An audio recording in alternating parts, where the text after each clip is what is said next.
পাবেন এবং এর মাধ্যমে ভারতীয় নাগরিককে কি কি সুবিধা পেতে চলেছে। প্রথমেই আপনাদেরকে জানাবো যে এখনকার যা পরিস্থিতি তাতে ভোটার কার্ড, প্যান কার্ড, আধার কার্ড, রেশন কার্ড প্রত্যেকের কাছে থাকলেও সেটা কোনোটাই কিন্তু নাগরিকত্বের প্রমাণ দেয় না। জাতীয় নির্বাচন কমিশন থেকে শুরু করে সুপ্রিম কোর্ট, আপনারা যেখানেই যাবেন যাই বলবেন তারাও মোটামুটি নিজেদের দিক থেকে জানিয়ে দিয়েছেন যে Aadhaar card, voter card identity proof হতে পারে, কিন্তু সেটা কখনোই সিটিজেনশিপ প্রুফ নয়। তার পাশাপাশি তাহলে আমাদের কি কোনো সার্টিফিকেটই নেই? ডেফিনেটলি আছে।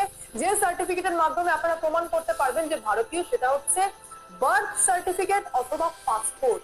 আচ্ছা ভাবুন তো একবার যে আমাদের ভারত, যেখানে এত আবাদি, সেখানে কজন ভারতীয়র হাতে রয়েছে ডেট অফ বার্থ, কজন ভারতীয়র হাতে রয়েছে পাসপোর্ট? তো স্বাভাবিক ব্যাপার, বেশিরভাগ মানুষই আজকের দিনে দাঁড়িয়ে হয়রানির শিকার হচ্ছে, যেখানে অন্যান্য দেশ এতটা আপডেটেড। তো যাক, এইবার কেন্দ্রীয় সরকার একটি বড় সমস্যা থেকে মুক্তি দেওয়ানোর জন্যই ডিজিটাল এবং নিরাপদ সমাধান বের করেছেন স্মার্ট সিটিজেনশিপ কার্ড। এই কার্ডের মধ্যে কি কি ফিচার্স থাকবে সেটা আপনাদেরকে জানিয়ে দিই। নাগরিকের পূর্ণ নাম থাকবে, জন্ম তারিখ ও স্থান থাকবে, পিতামাতার নাম থাকবে, নাগরিকের স্থায়ী ঠিকানা থাকবে।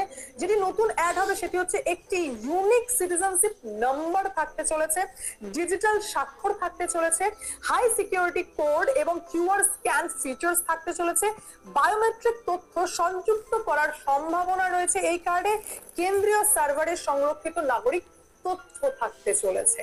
তো এত কিছু, সমস্ত কিছু মিলিত ভাবে এবার শুধুমাত্র সরকারি অ্যানাউন্সমেন্টের অপেক্ষায় আমরা রয়েছি, যেখানে জানতে পারবো যে আমাদের হাতে এবার আসতে চলেছে স্মার্ট সিটিজেনশিপ কার্ড। তার থেকেও বড় কথা হচ্ছে যে এটি এত বেশি বড় সমস্যা হয়ে দাঁড়িয়েছে বর্তমানের সময় এই কারণেই, কারণ শুধুমাত্র সাধারণ ভারতীয় নয়, যারা সীমান্তবর্তী গ্রামীণ লোক বা সীমান্তবর্তী এলাকায় বসবাস করে যে সমস্ত গ্রামের মানুষজন, তারা প্রচন্ড ভুগছেন, প্রচন্ড হয়রান হচ্ছেন। কারণ যখন তাদেরকে জিজ্ঞেস করা হচ্ছে যে ভাই তোমরা ভারতীয় কি ভারতীয় নয়, তখন তারা ভোটার কার্ড দেখাচ্ছে, আধার কার্ড দেখাচ্ছে, কারণ তার বাইরে তাদের কাছে আর কিছু নেই।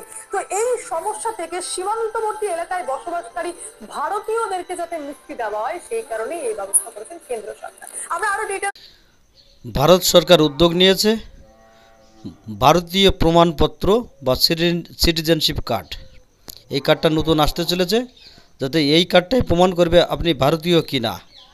এটা ডিজিটাল হবে, সমস্ত রকম তথ্য এই কার্ডের ভিতরে থাকবে। এটা সহজেই পরিচয় দেওয়া যাবে। এই নতুন কার্ডটা কেন্দ্র সরকার আনতে চলেছে, অল্প দিনের ভিতরে হয়তো হয়ে যাবে। এই কার্ডের ভিতরে জন্ম তারিখ, নাম, ঠিকানা, সমস্ত পরিচয় লিপিবদ্ধ থাকবে।